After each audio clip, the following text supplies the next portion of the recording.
తెలుగు సినీ ప్రేక్షకులకు స్వాగతం. అథర్వ మురళి, లావణ్య త్రిపాఠి, అశ్విన్ కాకుమాను ప్రధాన పాత్రలు పోషించిన టన్నెల్ సినిమా ఈ మధ్య తమిళ్లో రిలీజ్ అయింది. ఈ సినిమాని 19వ తారీఖున తెలుగులో రిలీజ్ చేస్తున్నారు. ఈ సినిమా ఎలా ఉందో ఇప్పుడు చూద్దాం. సమాజంలో అడుగడుగున మోసం ఎదుర్కొన్న విలన్, ముఖ్యంగా బ్యాంకుల ద్వారా బాగా ఇబ్బంది పడ్డ విలన్ ఆ బ్యాంకులకు ఒక గుణపాఠం చెప్పాలనుకుంటాడు. దానికోసం అతను ఒక స్లమ్ ఏరియాలో మొదలయ్యే టన్నెల్ని ఎంచుకుంటాడు. ఆ టన్నెల్ ద్వారా అతను ఏం చేయాలనుకున్నాడు? కొత్తగా పోలీస్ కానిస్టేబుల్ గా జాయిన్ అయిన తొలి రోజే హీరో ఎదుర్కోవాల్సింది ఈ విలన్నే అని తెలుసుకొని హీరో ఏం చేశాడు, చివరికి విలన్ ప్రయత్నాన్ని హీరో ఆపగలిగాడా లేదా అన్నది ఈ సినిమా. రవీంద్ర మాధవ దర్శకత్వంలో వచ్చిన ఈ సినిమా పర్వాలేదు అనిపిస్తుంది. సినిమా ఫస్ట్ హాఫ్ లో చాలా భాగం హీరో లవ్ స్టోరీకే కేటాయించడం పెద్ద మైనస్. ఆ సీన్లు ఏమైనా కొత్తగా ఇంట్రెస్టింగ్ గా ఉంటాయంటే అలా లేవు. అయితే ఇంటర్వెల్ బ్యాంగ్ మాత్రం బాగుంటుంది. ఇంటర్వెల్ బ్యాంగ్ నుంచి సినిమా ఒక రేంజ్ లో ఎక్కడికో వెళ్ళిపోతూ ఉంటుంది. అక్కడి నుంచి ప్రీ క్లైమాక్స్ వరకు బాగానే నడిచిన ఇక ఆ తర్వాత Batman cinema the dark knight rises ని గుర్తు చేసుకుంటూ క్లైమాక్స్ ముగుస్తుంది. సినిమాలో విలన్ కి మంచి లక్ష్యమే ఉన్నా ఆ లక్ష్యాన్ని సాధించడం కోసం అతను ఎంచుకున్న తీరు అంత లాజికల్గా అనిపించదు.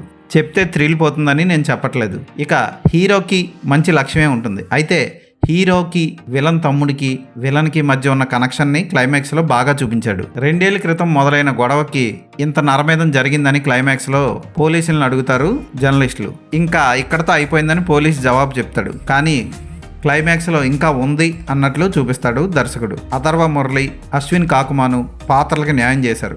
లావణ్య త్రిపాఠి చాలా లిమిటెడ్ రోలే, అంత గొప్పగా చేసిందేం లేదు. లక్ష్మీప్రియ చంద్రమౌళి క్లైమాక్స్లో చిన్న ట్విస్ట్ ఇచ్చే క్యారెక్టర్ ఓకే అనిపిస్తుంది. అలగం పెరుమాల్ హీరో తండ్రిగా ఓకే అనిపిస్తాడు.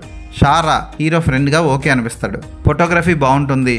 సెకండ్ హాఫ్ అంతా మ్యాక్సిమం సినిమా అంతా నైట్ మోడ్లోనే సాగుతుంది. ధారావి లాంటి స్లమ్ ఏరియాలో చిరాకు గొలిపే లొకేషన్స్లో బాగా చిత్రీకరించారు. అక్కడక్కడ వైలెన్స్ సీన్లు ఉంటాయి, తలలు ఎగిరిపడ్డాలు ఇలాంటివి. విలన్ ఫ్లాష్ బ్యాక్ ఓకే అనిపిస్తుంది కానీ అంత ఇంపాక్ట్ఫుల్గా లేదు. పర్వాలేదు అనిపించే ఈ సినిమాని ఒకసారి చూడొచ్చు. ఈ సినిమాకి నేను ఇచ్చే రేటింగ్ 3/5.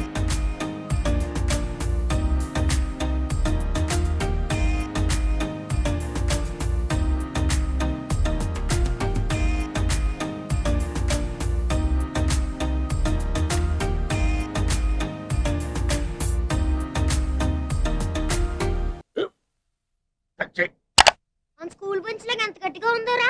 కొట్రా, కొట్టు, పర్లేదు, కొట్టు. అబ్బా చైన్ పెట్టేసింది బాబాయ్. ఏంటి నువ్వు కొడతావా?